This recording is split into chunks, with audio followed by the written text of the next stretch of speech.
It's always fun when we have one of our own here, and we are so proud of the great work that Eric does, not just with Citizen University, but of course with a program here at the Aspen Institute. And it's a special treat for us here, his colleagues in Washington, because Eric is one of two programs that the Institute has that's actually based in Seattle.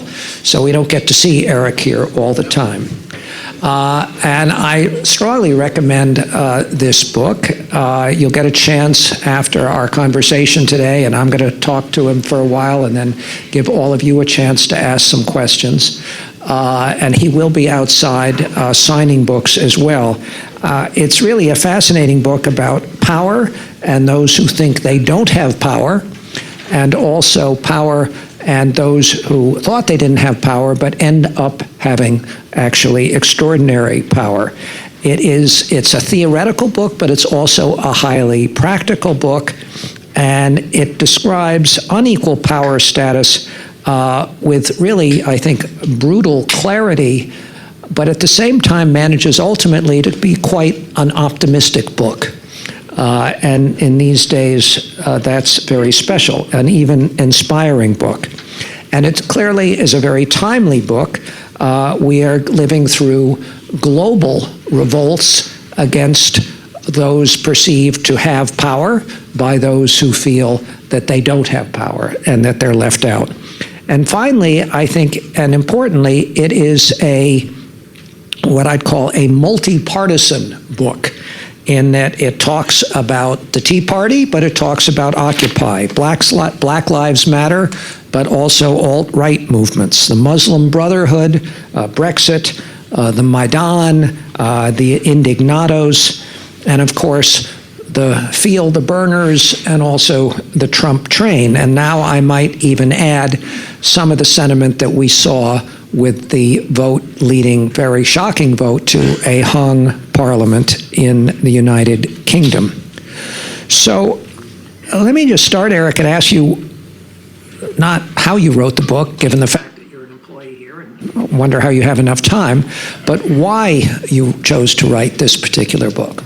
Well, first of all, Elliot, thank you for having me and doing this conversation. I want to thank Jim Spiegelman and the entire Aspen team for putting on this event, and thanks to all of you for showing up on a Friday afternoon. This is I'm really looking forward to our conversation collectively here. You actually named in good part why I wrote this book. I think we're living in an extraordinary time right now. And it's not just these last 120 whatever days. It's not just since the November elections here in the United States. It really, if you rewind back over the course of a half decade or more, we are in a period right now where here in the United States and around the planet, great numbers of everyday citizens are pushing back against concentrated, monopolized, institutionalized power.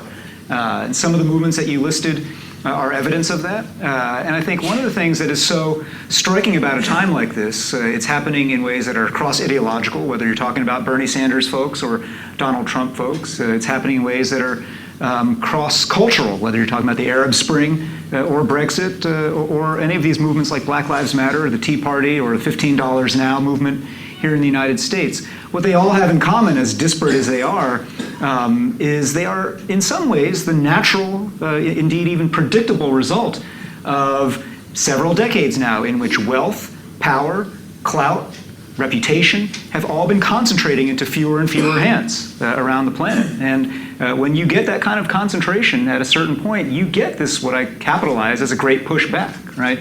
And so I felt like these were the times that we're in, and both through my work here at Aspen and a related nonprofit that I run, Citizen University, I get the opportunity to work with a lot of people across the spectrum who are in the middle of this. And I'd sense that, A, this was happening, but that B, while there is this great global primal scream happening right now, there are so many people who don't know what to do after you scream, who don't know how to make that pivot from protest, complaint, marching, knocking things over, to actually making the change that you want to see, right? And so that's one part of the answer, is just the moment that we're in. And the other part is just, I think this is something that we all have in common here, is just a recognition that in a time like this, when you take stock of what you know and what you've had the capital that you have. I've worked in government, I've worked in the media, I've worked in politics, in civic life, both locally in Seattle and nationally here in DC. I realize I've got this little pile of capital, of relationship capital, ideas capital, know-how capital, right? And in a moment like this, we are all called to ask ourselves, what are we going to do with that pile? Are we going to hoard it, or are we going to circulate it? And to me, it's a very simple binary, and I said, I'm a circulator, and one way that I'm good at circulating is writing books and using them to kind of create conversations like this. So that's what I wanted to do. Well, we're delighted that you do. And let me just start with a question. I said the book is both theoretical and very practical, and maybe on the theoretical side, what is power? And you talk about what you call the 3 laws of power. And if you could just set the stage there, and then we can move into some specific examples and application.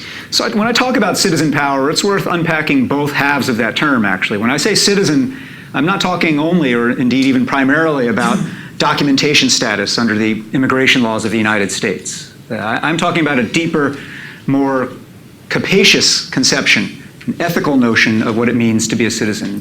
Basically a participant, a member of the body, a pro-social contributor to the community. Now, here in the United States, that membership in the body has a certain set of cultural and creedal dimensions to it that are very specifically American, right? And it's important to be fluent in that. But number one, I don't mean just United States citizens.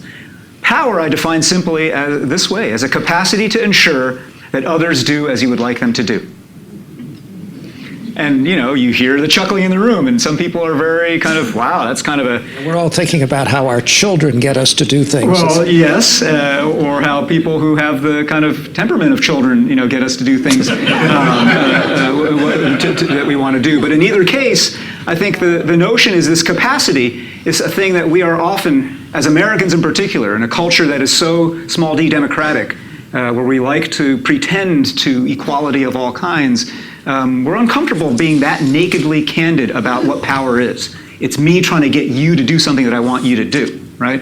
But let's be honest, as you joke, in every circle of relationship, family, workplace, neighbors, we're always as humans trying to do this, right? And power in civic life is how we apply that capacity toward questions of common and public concern. And power in civic life takes many different forms. There are many sources of power that are worth naming and unpacking, as I try to do in the book. Money power, ideas power, people power, social norms power, power of state action, the power of simple force and violence when it comes to that, right?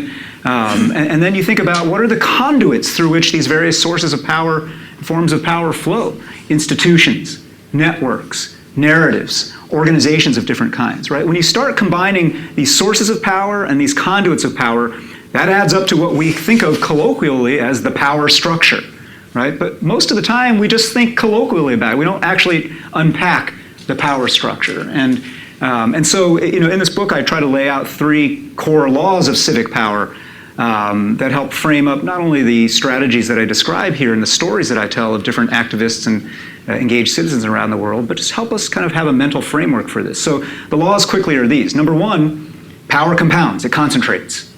That's just a basic law of life and nature, right? The rich get richer, those who have clout get more clout, those who have some reputation tend to get more reputation, and that is the nature of kind of compounding systems when left to themselves. In a similar sense, powerlessness compounds. And this is, whether you take a gospel approach to this in thinking about the Gospel of Matthew, or you take a complex adaptive system scientific approach to it, it's the same lesson, power compounds. Law number 2, power justifies itself. So at every turn, incumbent institutions and individuals who are holders of power are always spinning narratives about why it is that way and why it ought to be that way, right?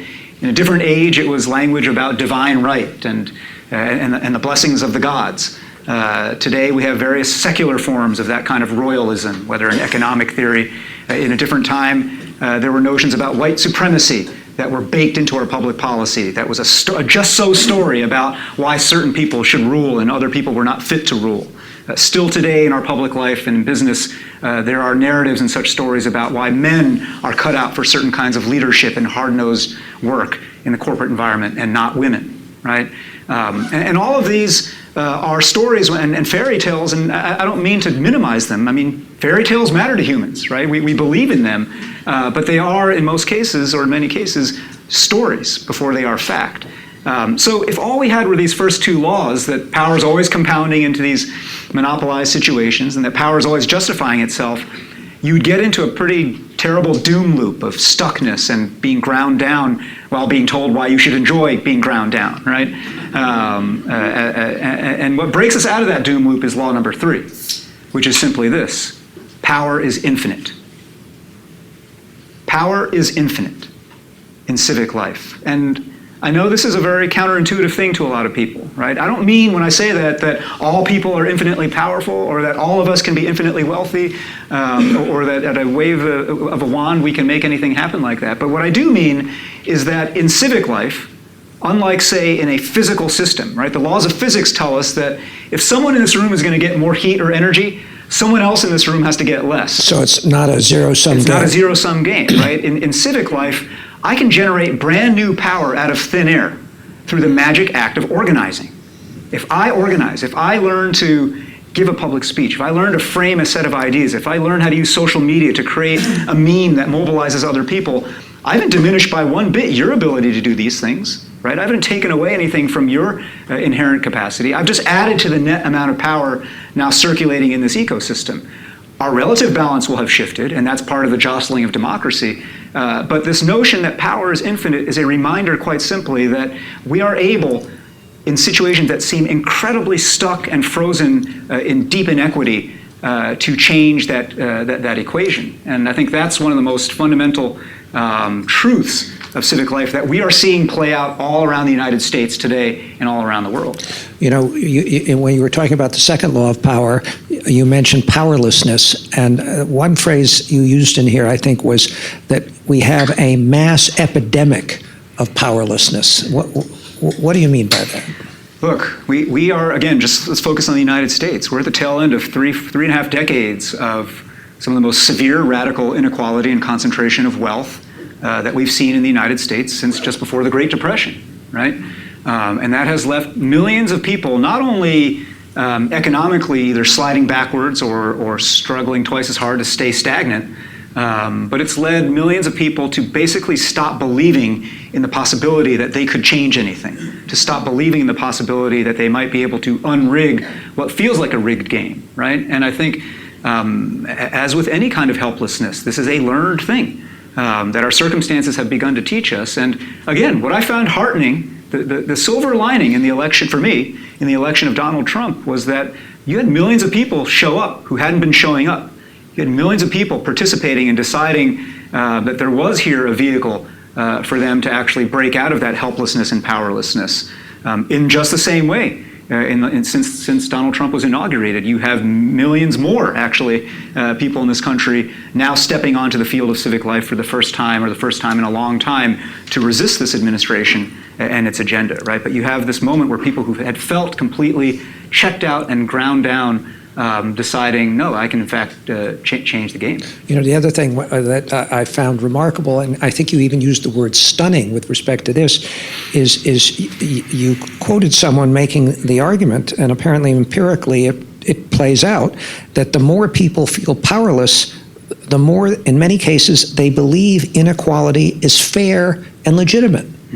How is that conceivable? So this is a really counterintuitive social psychology finding, and it's contested even within the field of social psychology, but a guy named Rob Willer at Stanford and a bunch of colleagues of his at other universities did this landmark study on what they call system justification theory. And the notion is, as it sounds, that when you are ground down on the short end of an inequality equation, our instinct as humans to resolve this cognitive dissonance, to basically be able to feel good about ourselves in spite of our manifestly bad circumstances, takes over. And we begin to generate stories in our own minds and our own hearts about basically, well, I guess I deserve it. Or I guess those folks who have, they really deserve it. And if I had worked as hard as they did. And so people, it's far easier for people to believe that they somehow deserve this, then, and that they could perhaps change it if they worked a little harder, than it is to believe the alternative, which is the game has been so rigged against you, and you have been reduced to such a pawn that you have no dignity or identity or voice, right? That's a very hard thing to bear psychologically. And I think, again, the primal scream of Trump voters was testament to that, right? The primal scream of people involved now in Black Lives Matter is testament to that.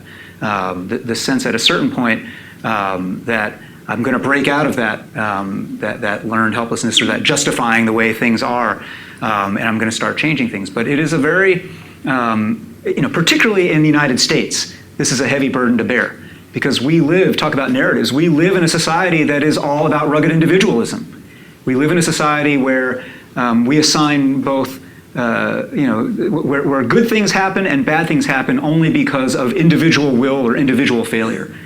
We are kind of blind or illiterate or mute in this country about talking about collective or structural forces. Structural or luck. Or luck, exactly. And so, that's particularly here. So before Eric Liu wrote about power, one of the more famous quotes about power and writers about power was probably Lord Acton, who wrote that something like power corrupts and absolute power corrupts absolutely. You don't agree with that?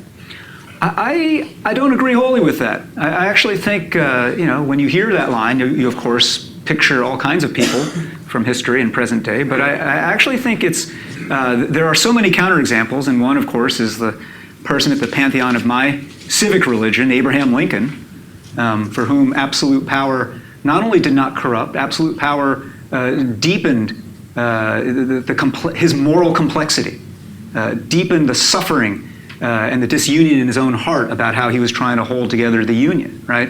I actually think rather than saying that power corrupts and absolute power corrupts absolutely, the way that I put it is power reveals character. Power reveals character, right? So if you are by nature advantage-taking, somewhat sociopathic, and you are given great power, it will be quite revealed to all those around you. Right? And yes, it will be amplified as well because it's a feedback loop of temptation and indulgence. But I think in the United States, there are plenty of Lincolns. There are plenty of people, when you think about local government, when you think about leadership, people who run community foundations, people who run United Ways, people who run businesses who have, in relative terms, in their communities, great power. Right? And yet are not wielding it in sociopathic ways. I think, but what this does underscore actually is this shorthand formula that I have to sound quasi-scientific here, which is P plus CH equals CI. By which I mean basically this: power plus character equals citizenship. Right? So to be an engaged and effective citizen, it is not enough just to be fluent in power and what it is and how it flows and how you wield it. You have to couple that fluency in power with a grounding, with a grounding in character, with a moral sense. Right? If you only have the fluency in power but no moral sense, you do end up being sociopathic. If you only have the highly attuned, finely grained moral sense and notion of character, but you have no idea how to get anything done or no idea how to move systems, then you were kind of just indulging yourself in the corner, right? And so it is kind of the fusion of those that makes for effective citizenship at every scale of life. I'm not just talking about U.S. politics, national politics. I'm talking about your neighborhood and your community. Let's just get back to Lord Acton's concept of corruption, though. You use some fairly strong language in the book. I think you actually call American democracy today, or American, I think actually it was American democracy you describe as sclerotic and corrupt. You believe those words are appropriate? I believe that national politics has become sclerotic and corrupt. Yes, it is sclerotic in how, I don't even need to tell you. The ways in which not only the two-party system, but this particular setup of this particular Congress is unable to do anything for the good of the country in a long-term thinking way. But the corruption piece is about the way in which 150 years ago, all politics, kind of all the tributaries of politics flowed back into the topic of the slave power, right? That's at the end of the day what it was all about. And I think today, all these tributaries all flow at the end of the day to the money power. Like our politics is warped by money in ways that we just take for granted now, right?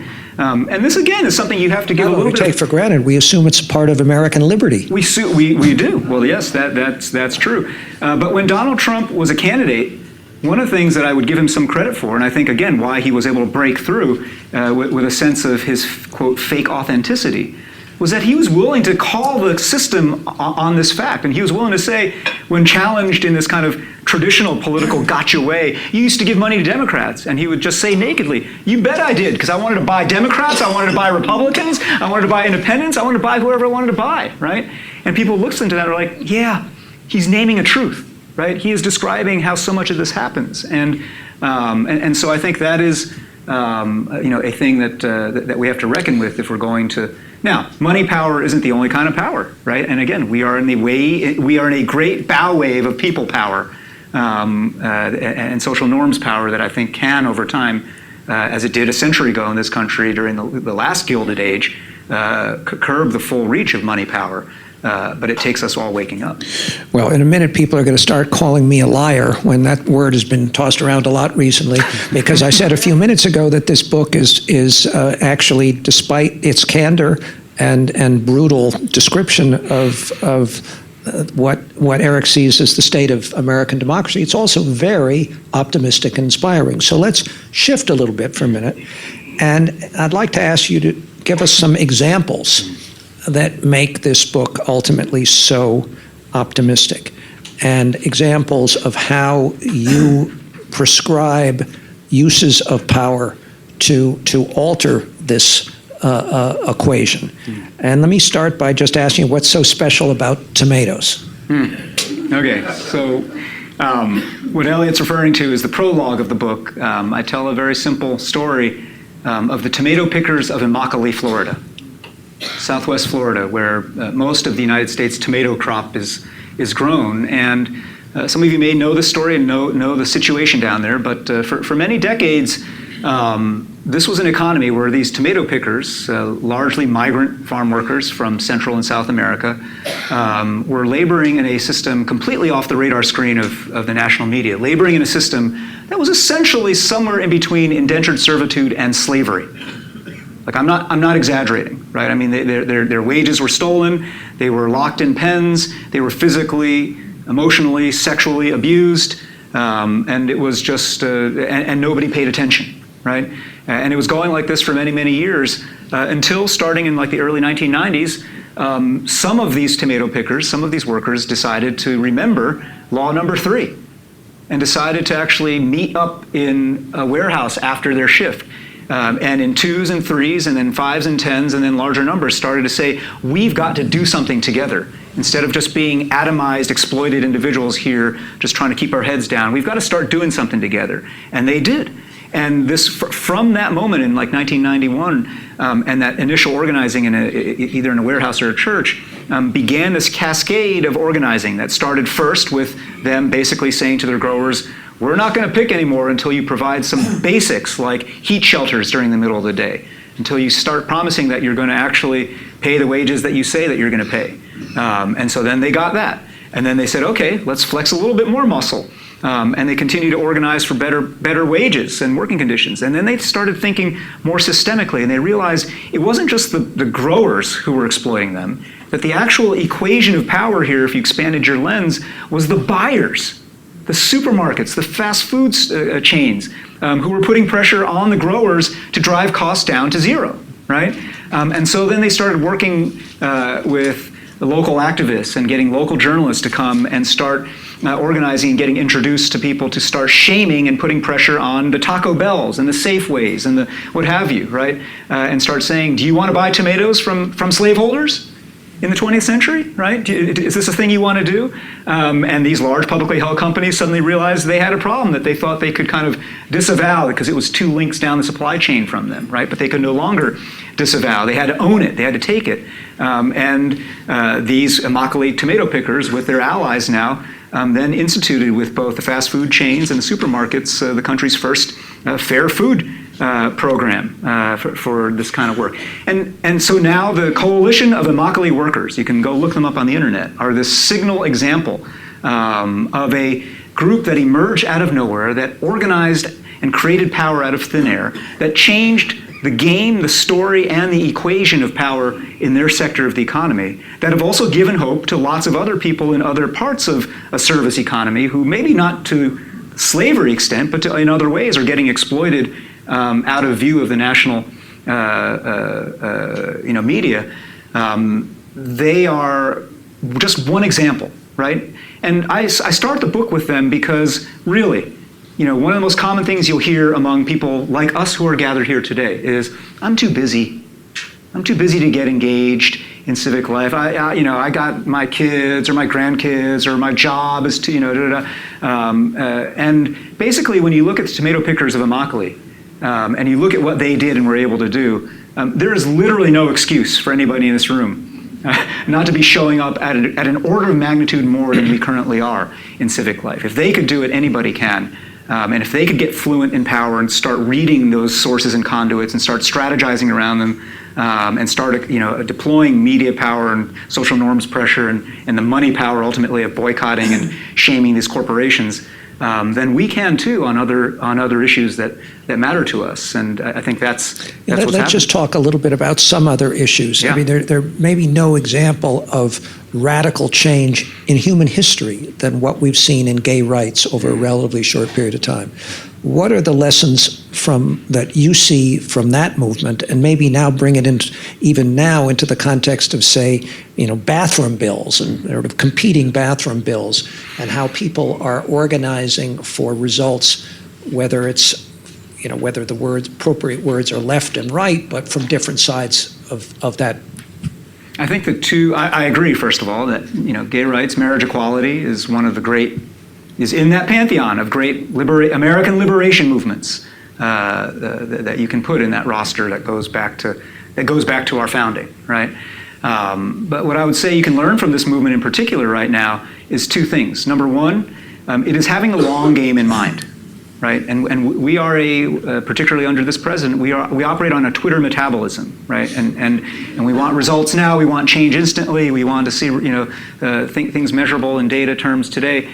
But the marriage equality movement unfolded over decades, right? It was seeded over decades of activism, and it involved some people who were impatient radicals who wanted change now, and then other people who were legislators working patiently inside the system to first try to move toward anti-discrimination bills, then try to move to extend that to housing and other environments, then try to move to floating the idea of civil unions, then try to move to get one liberal state or another to try thinking about marriage equality, and then but it took this kind of patient, long game strategy. That's number one. But number two, the greatest lesson of the marriage equality movement and success, I think, is this, which is that norms precede law. Norms precede law, right? So now that the Supreme Court has agreed that marriage equality is the law of the land, and some states have as well, like my state, Washington, by referendum, you can say, well, that's the marker. But the marker wasn't the Supreme Court decision. The marker wasn't referendum 74 in Washington state, right? Those things merely ratified what had already invisibly and tectonically had begun to shift in social attitudes, in norms, right? And norms are, and when norms shift like that, it's sort of, it's not sort of, it's exactly the way, like the way that Ernest Hemingway once described having gone bankrupt, which is gradually, then suddenly, right? And then that's how it happens, right? I mean, norm shifted, people, Will and Grace is on TV in the 1990s, and people get comfy with the idea of gay friends, gay roommates, gay relationships. Then people it becomes more okay to talk about your family member who's gay and is in a relationship. Then it becomes okay to think about how your congregation or your community group is going to welcome them. Then it becomes like the question of what's okay is the question of social norms. What's okay, right? And there is no, generally speaking, outside the 10 Commandments, there is no kind of God-given notion of what's okay. right? We define what's okay. 30 years ago, gay marriage was not okay, right? Being gay in public out was not even super okay, right? And so you think about a guy like Barney Frank, and the way in which he was one of those inside game grinders, working at the system, changing legislation by kind of increments. While you had folks like ACT UP and Dan Savage, and you had people, artists like Tony Kushner, kind of coming at it from a more impatient, radical. It required all these things in the long term, but what they were doing was shifting norms so that eventually law would catch up. What about an issue like guns? And you give examples on both sides of the gun issue here that I think are quite instructive. So guns actually is one where the tug of war is happening right now, right? On the gun rights side, if you think about how effective the gun lobby has been in states in popularizing and normalizing the notion of open carry, right? That you can and should, under law, be allowed to openly carry not just a sidearm, but a long firearm, right? In Texas. And now it's a spin-off of that is the campus carry movement, that you should be allowed to openly brandish firearms on college campuses, right? This is a movement that gun activists have been very patiently strategic about laying out and executing, and again, at trying to change norms as well as law at the same time, right? And so you'll see images of guys shopping at Kroger in Texas, with an AK-47 slung over their shoulder, right?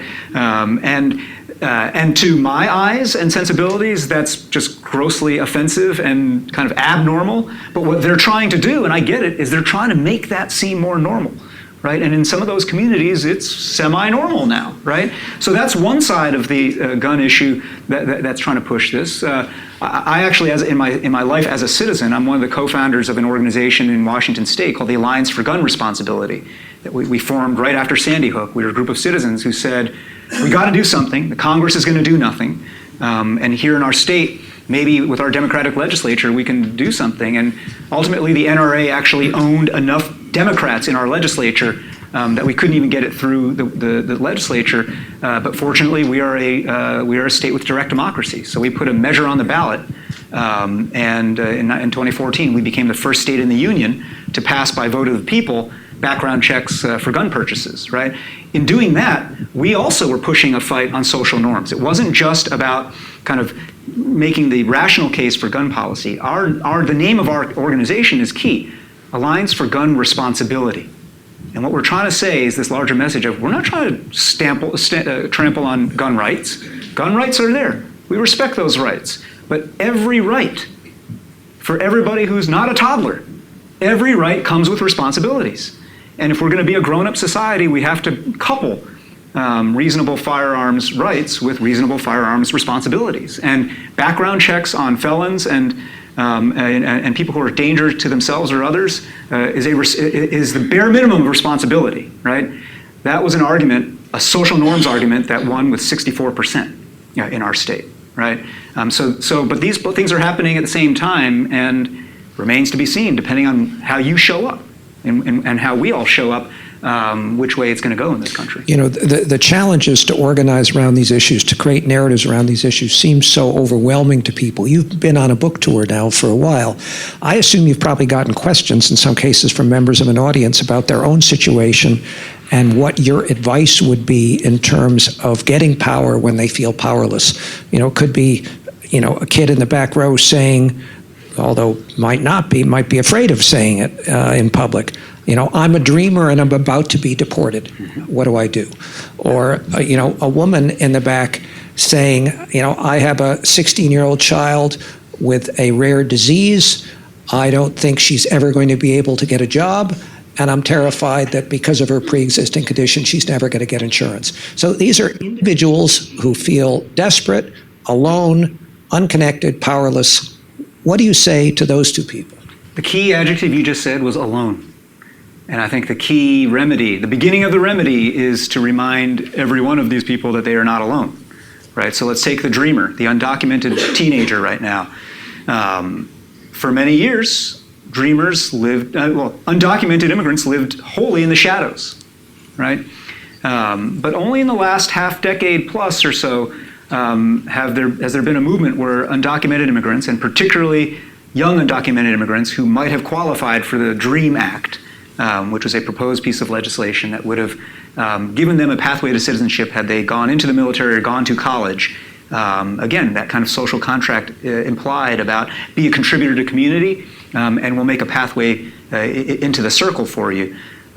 These dreamers decided first in twos and threes, and then in large numbers, to come out, right? And the coming out is quite analogous to the coming out of our gay and lesbian and transgender friends and family members. It is a thing that when you do alone, it's super scary. And when you do with just one other person, it's less scary, right? It's less than half as scary if you do it with just one other person, right? A friend of some of ours here in this room, a guy named Jose Antonio Vargas, who some of you have heard of. He's probably the most famous undocumented person in the United States because he's a journalist, a Pulitzer Prize winner, but he came out as undocumented in a cover story in the New York Times Magazine. You may not realize this. We were approached not that long ago about whether the Aspen Institute could hire him as an undocumented. Yeah, and you faced a set of moral quandaries and choices there. But Jose said, here I am, again, back to the idea of, here I am with a big pile of capital. I'm well known, I'm connected, I'm a Pulitzer Prize winner, like, I'm pretty safe, right? If anybody comes after me for deportation, it's gonna create this unbelievable firestorm, right? And so what am I gonna do with that pile of capital? He decided to circulate it. He decided to use his reputational capital to start helping other undocumented people organize, come out of the shadows.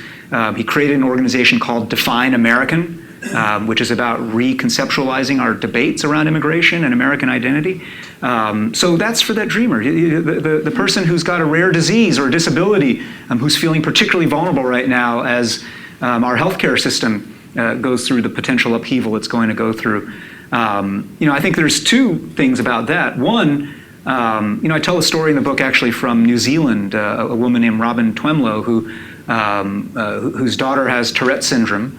And who, like many parents of children with Tourette syndrome, felt A, alone, and B, completely exhausted and beleaguered by the management and care of their child with this condition. And what saved her literally was just writing a letter to the editor of her newspaper in Christchurch, New Zealand, basically saying, hey, is there anybody else out there dealing with this? And the flood of responses that she got from not just her town, but around the country, led her to create the New Zealand Tourette's organization, which then became the first advocacy and organizing entity for folks with that condition, advocating with their legislature and parliament there for protections and benefits and policies in schools and public institutions that wouldn't disfavor people with Tourette's.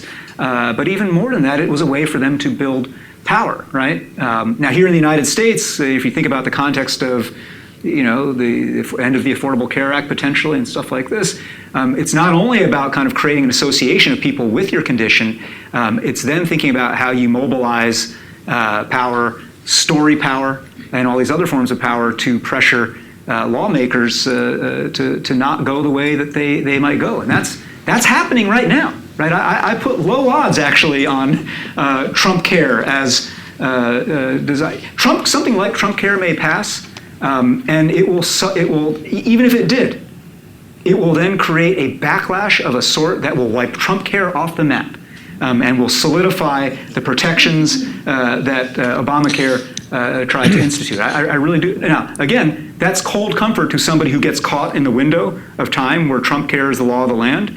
I don't mean to be dismissive of that, but again, in the semi-long view of things, if that overreach happens, there will be a counter reaction that I think will be quite powerful. Well, as very evident just from our conversation and certainly from the book, you personally are on the progressive side of the spectrum. I mean, you decry stagnant wages, you decry how benefits have flown overwhelmingly to the top 1%, you decry what you see as grossly excessive CEO pay, yet the book speaks to all sides, and I think just recently on your book tour, you spent, I think, a full day with Glenn Beck. What was that like? I'll tell you about Glenn Beck in a second, but let me just say first, actually, on this larger point about, I think it's important when you're talking about citizenship and civic power to not pretend you have no views. A lot of this stuff in civics, and there's this pretense to neutrality that is, in Trump, as Trump would say, it's BS, right? I think it's far healthier to say, yes, I have progressive views. I'm a Democrat. I've worked for a Democrat. Just like, I'm a baseball fan, and I grew up in New York, so I'm a Yankee fan. But even though I was a Yankee fan, I hate the Red Sox. At the end of the day, or at the beginning of the game, if the game itself is sick, if the underlying game is unhealthy, if it's corrupt, if it's overrun by steroids, if there's something going on here, then it is in our shared interest as Yankees and Red Sox fans to get that underlying game healthy again, right? And that's how I feel about where we are in the country right now. And indeed, in our work here at Aspen, and in my work at Citizen University, and in this book, I make quite active common cause with folks on the right, both the reform conservative right, the libertarian right, not the alt-right, I will say, but people on the right who are sincerely interested in activating bottom-up citizen power for a greater good, and so we've played with and collaborated with co-founders of the Tea Party. We work regularly with folks at the American Enterprise Institute, the Reagan Library and Foundation, right? Not because we agree on issues. Again, I'm quite explicit about how I will disagree with them on stuff. But as grown-ups, we can say, we can disagree on that, but we got to first get more people more interested in getting more literate in power and flexing their own muscle in their communities. And again, right, what's happening right now in the country is a flipping of roles. Because of the Trump administration, you have a lot of people on the left who are suddenly rediscovering the beauty and the power of federalism and decentralized governance. Right? You have a lot of people on the left saying, yeah, get out of the way, feds, let our city and state do its own thing, right? States' rights. So it's an interesting moment like that for cross-ideological conversation. With Glenn Beck, I spent a day recently with him. It was actually the second time I've spent a day with him. One of my colleagues through the work at Citizen University, a guy named Matt Kibbe, who used to run Freedom Works here in town, big Tea Party guy, now runs a kind of a millennial-targeted libertarian organization called Free the People that is trying in very cross-partisan ways to get millennials to think about libertarianism. He introduced me to Glenn. And some of you may know, before you, to somewhat complexify the picture some of you might have of Glenn Beck in your head right now, in the last couple of months, maybe a year, he's been a very interesting process, public process of, I wouldn't say metamorphosis, but of responsibility taking. He's gone to a lot of big forums, especially in the mainstream liberal media, saying, I want to take responsibility for how much I contributed to the toxification of our politics in a way that gave us Donald Trump. He was no fan of Donald Trump during the primaries and during the election, right? So he's saying, and between the election of Trump and the fact that he's become a grandfather recently, he basically was asking himself, like, is this what I want to be known for? Is this the legacy I want to leave, right? And so he's been on this kind of public process, and so it was a very ripe moment for us to converse, and it was something pretty remarkable, actually. The first time I spent with him was just getting to know him. No cameras, no microphones. And we built enough trust there that he said, come on back and I'll have you on my TV and radio show and spend the day here. And so I did a few weeks later. And here's the key, and I think this is super important for our very divided moment right now. We argued about transgender bathrooms. We argued about the minimum wage. We argued about the ACA, right? But before we got to those arguments, the first 75% of our conversation was on a different level. And it started because I was describing how I think so much of our politics, left and right today, are just fear-driven. Right? I mean, people on the left today are certainly afraid of what this administration might do, but people who voted for this administration did so in part out of fear and a sense of loss and anxiety and danger. And so I was talking about fear in this general way, and then Glenn just went straight to the heart, and he looked at me and he said, what are you afraid of? And my first answer was still kind of political like that, right? I'm afraid the republic is in peril, blah, blah, blah, right? And he was like, no, what are you afraid of?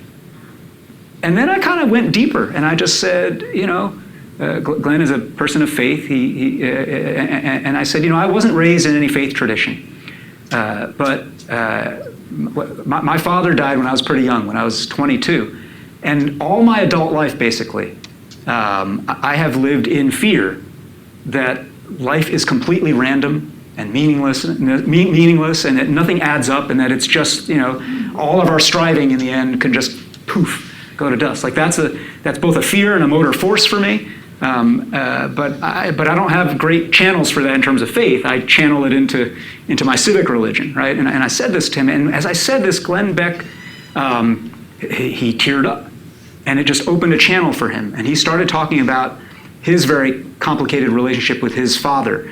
He grew up actually near Seattle, and growing up there, and how his family dynamic led him to ultimately do the things that he wanted to do, to find his voice in the media, to kind of find an identity outside of what he had kind of grown up with. And the bottom line is it humanized our whole thing, our whole conversation, right? So that later on, when we disagreed sharply about bathrooms or about the minimum wage, it was no longer possible for us to demonize each other, right? And it was no longer possible just to say, you're a bigot, you're an idiot, you're a fool, you're a whatever. Like, I could feel him.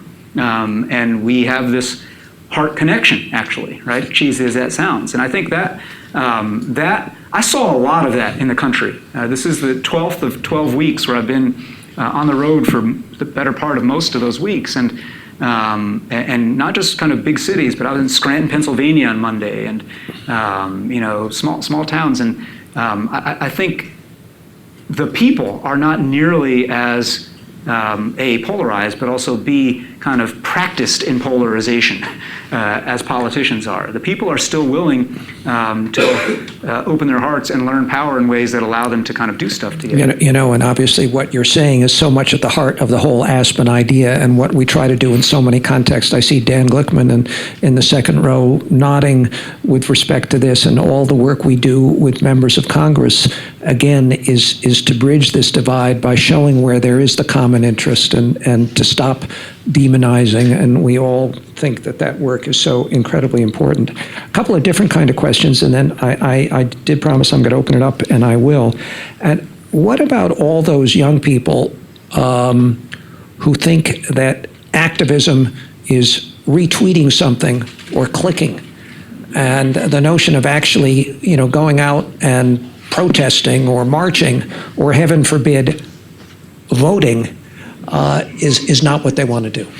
So I think this is a phenomenon not confined only to the young.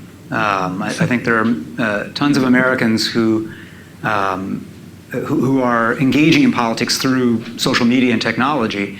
And while there's some good to that, I mean, we are, I suppose, potentially more informed than we might have been a generation ago, or at least more instantly updated than we were a generation ago. I think the greatest lesson of our political moment right now is that if you stay only in the digital, you fail as a citizen. Whether it's just retweeting or what's called, kind of online activism is necessary but completely insufficient. And what we've got to do to revive the body politic and revive civic life right now is to use digital means for analog ends. Right? At the end of so one good example of this, actually there are two good examples of this from the right and the left. Rewind a few years ago, the Tea Party.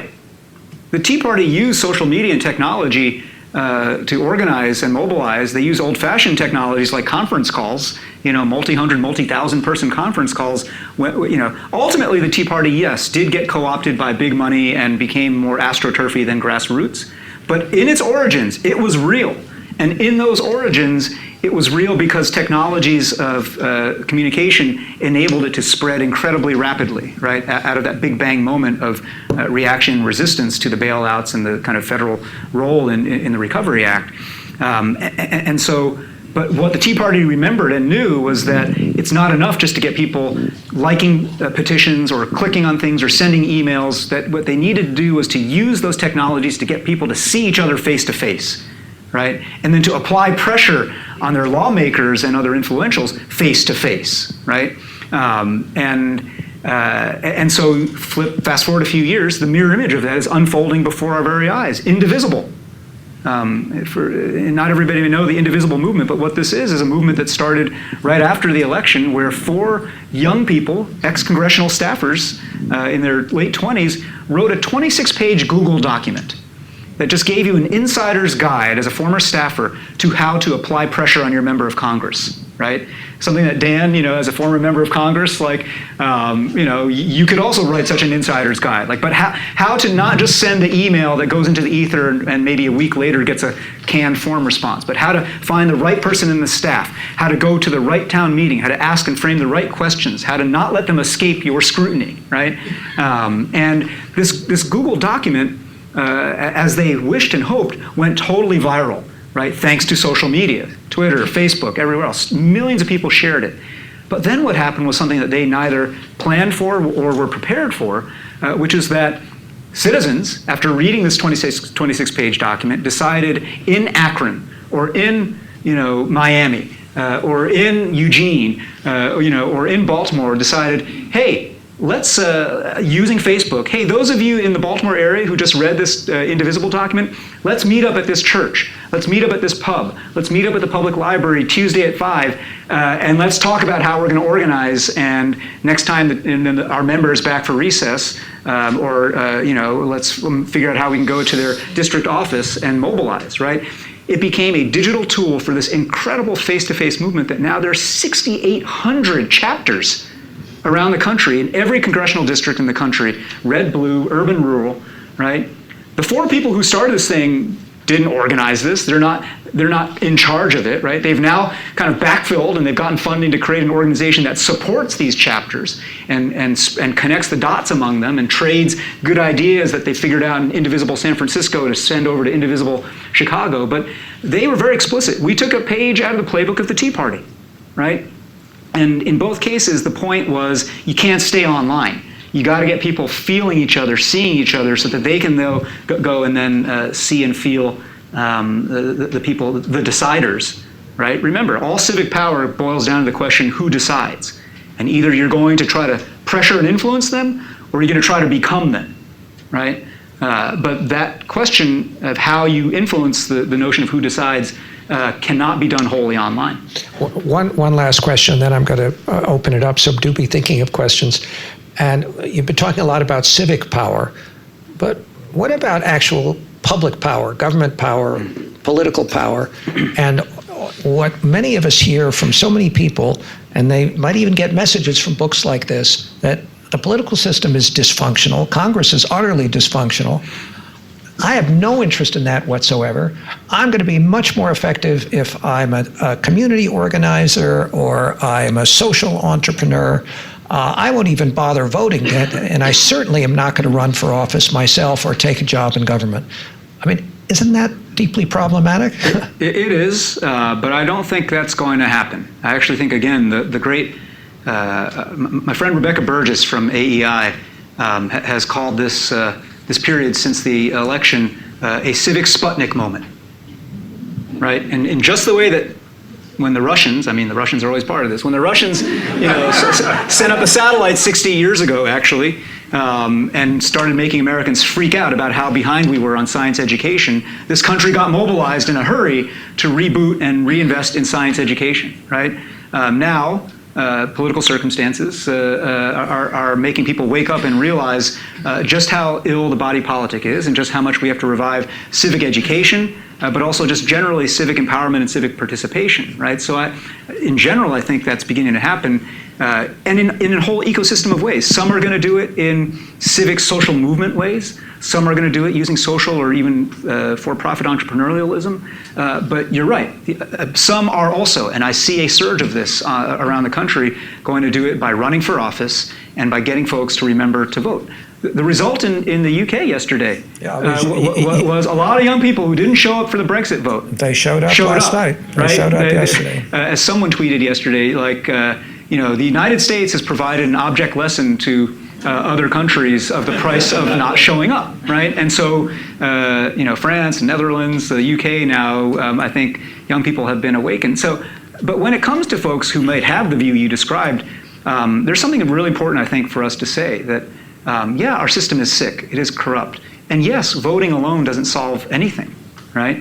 But at the end of the day, I think it's really important to remember this. There is no such thing as not voting.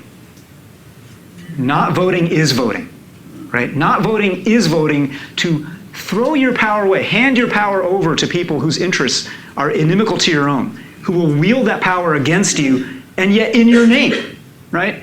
And so, the idea that either out of principle or out of laziness or out of disgust that you would not vote is basically you saying, please abuse me, right? I invite you, please, to take my stuff and abuse me, right? And that message I find with young people kind of sticks because, and they've been waking up to it. As far as running for office, there is all kinds of great stuff happening right now. All kinds of organizations, Rise to Run, others that are getting young people. This is more on the progressive side than the conservative side. Young people, especially young women, to run for office right now.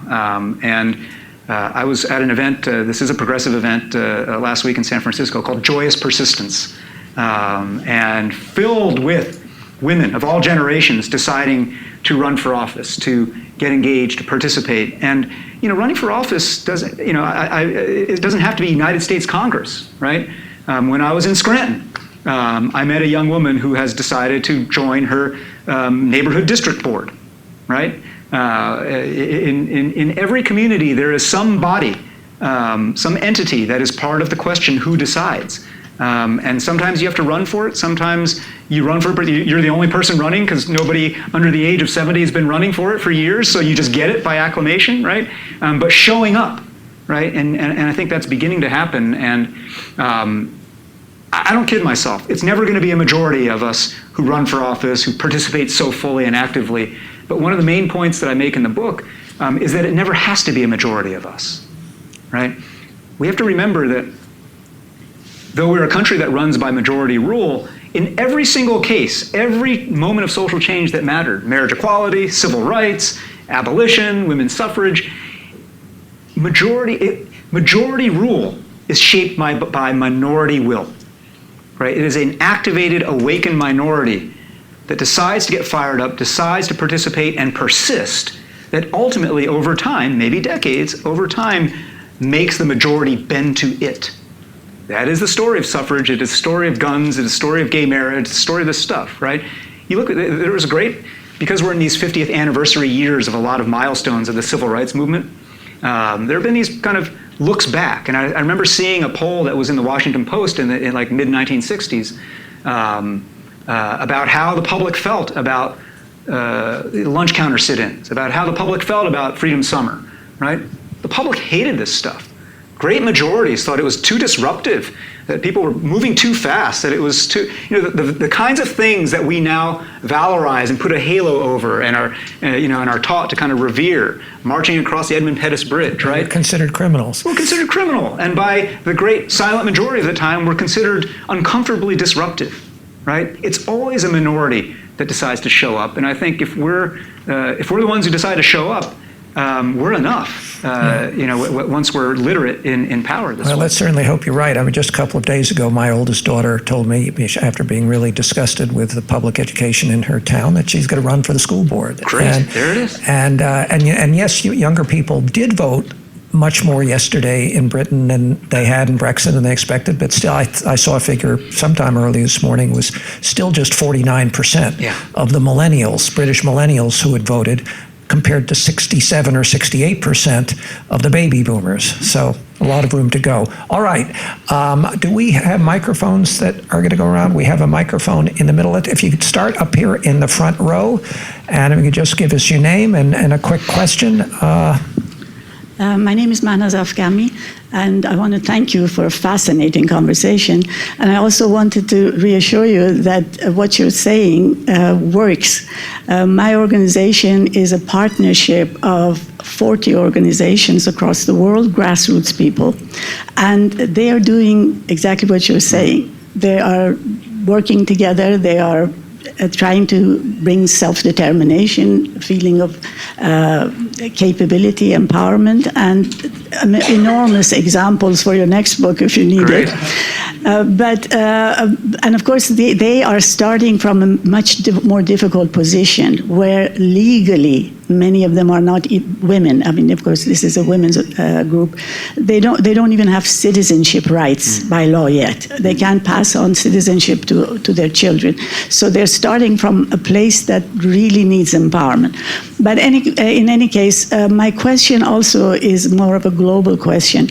It seems to us that basically the situation of the world has changed so fast, so rapidly, that the structures that we have had in the past don't seem to be adequate. They don't, whether it is in the United States or elsewhere.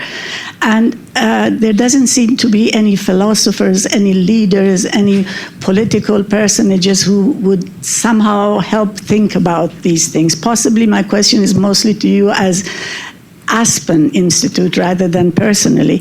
How can we help bring some energizing of thinking about organizing, about political action that will help the new generation who knows nothing but this type of life to become active again and to work for something unifying, not just pieces or refugees here, women there, and healthcare elsewhere, just a more comprehensive view. Sure. Thank you. Thank you for that. And I think your underlying observation is right, that change is happening at a rate and with a breadth that our underlying institutions are having a hard time keeping up with. I think there are organizations, certainly like Aspen. I run a program on citizenship and American identity. We have a whole body of work here at Aspen called the Socrates Seminars that are quite about thinking about the philosophy of and the values of what it means to live together and to make community together. And our seminar programs do that in ways that are all over the country. And we also now have a new program, a whole new division focused actually on young people, and as in even younger than Eric, 14 to 24. And so I think there are organizations like this that are trying to do that work. But I think, quite frankly, this is also a question for us in the circles that we live in to solve. To work on together ourselves, right?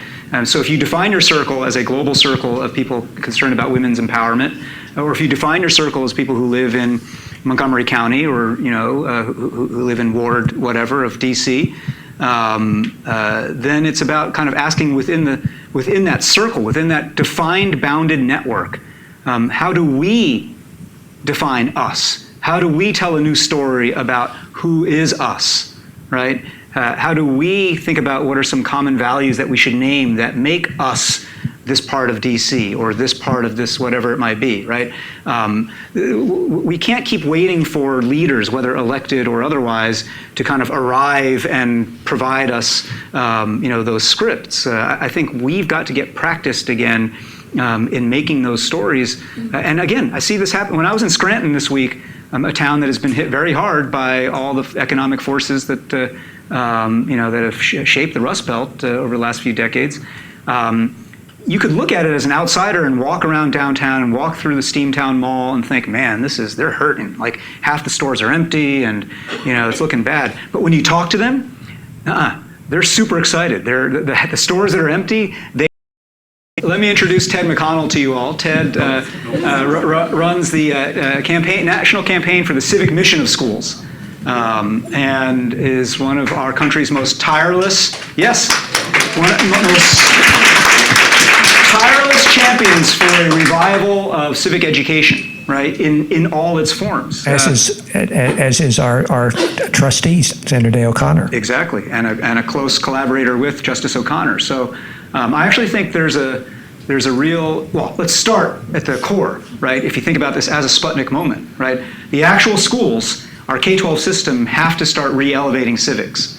Civics has gotten squeezed out for a variety of reasons, some because of the time pressures of standardized testing on other subjects, some because, frankly, businesses were really pushing schools to emphasize STEM, science, technology, engineering, and math, to the detriment of civics. In some cases, because over the last generation, social studies kind of colonized civics in a way that didn't really get to the heart of what some of what civics is supposed to be about. But for whatever reasons, if you're connected in any way as parent, student, grandparent, neighbor of a public school, take it upon yourself to basically ask your school district and school board, hey, what can we do to turn it up on civics education? This is the time for us to be doing that, right? So that's one. And an organization like TEDS provides a whole bunch of playbooks for successful experiments around the country in dialing it up. Outside the K-12 bill, actually, even before you go outside, one that's kind of hybrid, there's a whole new movement going on in the country that I think is very exciting that is under the shorthand name Action Civics. And these are organizations like one that started in Chicago, is now here in DC and in LA, called the Mikveh Challenge. Those of you who are longtime DC hands know the name Mikveh. Abner Mikveh, former Chicago member of Congress, maybe, I don't know if you served at the same time, Dan, in the House, former White House counsel, former United States federal judge, who, like Justice O'Connor, didn't know how to retire properly, and just as she in her retirement launched a thing called iCivics.org, this online platform for video games for middle school students to learn civics, Ab Mikveh decided in his quote-unquote retirement to launch this program that in which civics is taught by inviting students to do it, right? So instead of learning on paper how a bill becomes a law, these students will learn how in the Chicago City Council you make a bill become a law, become an ordinance, right? And so if you're unhappy with the fact that you live in a food desert, or that your bus service has been cut, or that water quality is such and such, or that community policing is not working, the assignment is, okay, go fix it, right? And it's a very structured curriculum that, again, starting with that question, who decides? You got to figure out who decides, and then you work backwards from it. And these students are learning in a hands-on way how to mobilize every one of those sources of power I was describing: money power, people power, ideas power, norms power, right? So action civics, I think, is going to be a big part of this. Part of why I wrote this book. This book grew out of a TED Talk that I gave on power, in which I talked about how we've got to make civics sexy again. And the way you make civics sexy, particularly for a younger generation, is to be candid about the fact that it is about power. It's not about dry processes and just the kind of the wigs of the founders as they were sitting in Philadelphia, you know.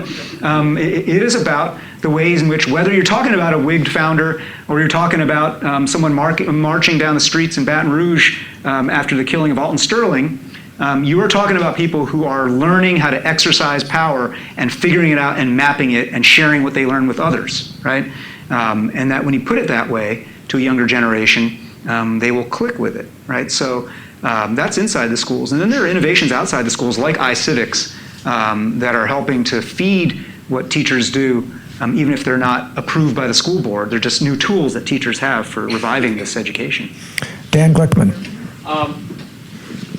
You know, I had about 9 things to do today, and I'm so glad I came here today. I'm so glad you're here. This is one of the most impressive discussions I've heard in a very long time, and I just want to tell you that you've given me 1,000 different ideas, and I wish I were more like you. I wish I was as young as you, but I also wish I was more like you. And I'm part of that sclerotic and corrupt system, and maybe we'll work to make it better or not.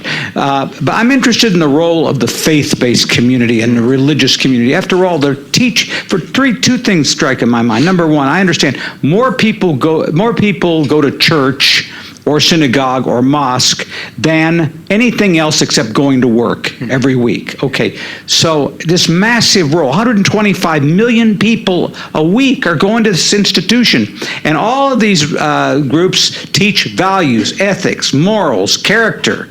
And, you know, I don't know how well it works or how well it doesn't work. And I know a lot of the great social movements in the past came out of the faith-based community. But what you're talking about is character. And so what are you doing to try to get the people from the pulpit to participate in what you're talking about doing? What a great question, Dan. And for those of you who know Dan Glickman, former member of Congress from Kansas, when there were Democrats in Kansas, and former United States Secretary of Agriculture, and so someone who knows pretty much every map of power I was describing, from the very local textured sense of of a place where prairie populism was and is still a great force to halls of power here in D.C. And I think, Dan, your point about faith communities and the faith environment in general is really important. I'm doing a lot with them, actually. It's funny, the meeting that I had right before we had this lunch meeting was with a guy some of you may have known about or know here in D.C. named Jim Wallis, Wallis, who runs an organization called Sojourners. Jim is of the left, and he's been running this organization for decades, trying to get progressive faith communities to participate and engage in civic life in a way that doesn't cede the field only to the highly politicized faith communities on the right, right? And so Jim has been doing so not just in a team blue versus team red way. He's been doing it in a very interesting interdenominational, interfaith, and cross-partisan, cross-ideological way, getting folks to talk about how there is some shared interest in teaching civic character. There is some shared interest in exploring these questions of the underlying values of how we hold a community. What does it mean to be stewards of a community? What does it mean for us to be our brothers and sisters keepers, right? And I think he's one example of folks that some of you may have heard of an organization called the Fetzer Institute, based in Kalamazoo, Michigan, who have been funders of a lot of interesting work that kind of straddles faith communities and civic communities. Another one that's in that realm, the John Templeton Foundation. We've worked with all these different entities. My interest has been less directly about activating religious communities per se, and more actually, because I alluded to earlier, I didn't grow up in a faith tradition, more in fleshing out this idea of American civic religion, right? That for as many millions, tens of millions go to church, actually the fastest growing group spiritually in this country is the unchurched, is the none of the aboves, right? People who are spiritual but not going to traditional religious institutions. And I look at them, and they, particularly among the young, that's where they are. And I look at that swath of the populace, and I think that's who I want in our movement here, right? And so one of the things that we've done at Citizen University, we launched this periodic gathering right after the election. It's happening roughly every month now, called Civic Saturdays. And Civic Saturdays are basically a civic analog to church. It's not church, it's not mosque or synagogue, but it is a gathering every month or so that has the arc of a faith gathering. You come together, there's silent reflection, we sing together. You turn to your neighbor and you talk about a common question or prompt or two, right, to get to know each other. For not just quickly, but for like 8, 9, 10 minutes, and the room is just a buzz as people are meeting each other. Then there are readings of what you might think of as civic scripture, like texts from the American tradition, right? Whether they are big ones like the preamble or the Gettysburg Address or whatever, or lesser known ones like the Seneca Falls Declaration, or something from the Black Panther Party manifesto, right? Whatever it might be, texts that are worth kind of understanding how they fit into our kind of inheritance of values. I give a sermon, right, that is trying to make sense of our politics right now and what people are feeling. We have more song, and then there's an hour afterwards that started out as social hour, tea and cookies like you might have after church, but now has become, again, in ways we didn't plan, self-organizing activism hour, right? And so people just come to the tea and cookies and they hold up a card, refugees. Anybody wants to work on refugee stuff, like come over to this corner. Others are working on homelessness. Anybody wants to work on homelessness in Seattle, like come over here, right? And so these people who are hungry for what you're describing, right? And who want to find meaning and purpose, who don't have either the vocabulary or no longer have the comfort of doing so through the channel of a traditional faith institution, and yet still have that yearning. And so I want to connect the dots between them, people like Jim Wallis, people like Mike Gerson and Peter Wehner, who are in the Aspen orbit as well on the right, who are working with different faith communities, on the right to activate the sense of civic renewal. Those of you who know the history of religious life in America know how so much of our democratic culture was shaped by what's now called the First and Second Great Awakenings. In the 17 and 1800s, these incredible wildfire-like religious revivals, right? that wholly apart from the ways in which they promoted evangelical Christianity, what they really promoted was a truly deeply democratic, small d democratic culture, right? And I think I think we're ripe for a third great awakening here that will mesh faith communities and kind of civically religious people like me in a way that is going to be exciting.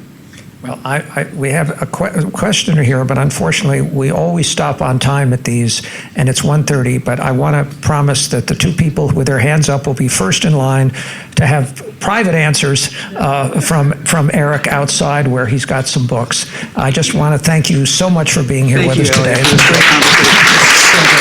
Thank you all for coming.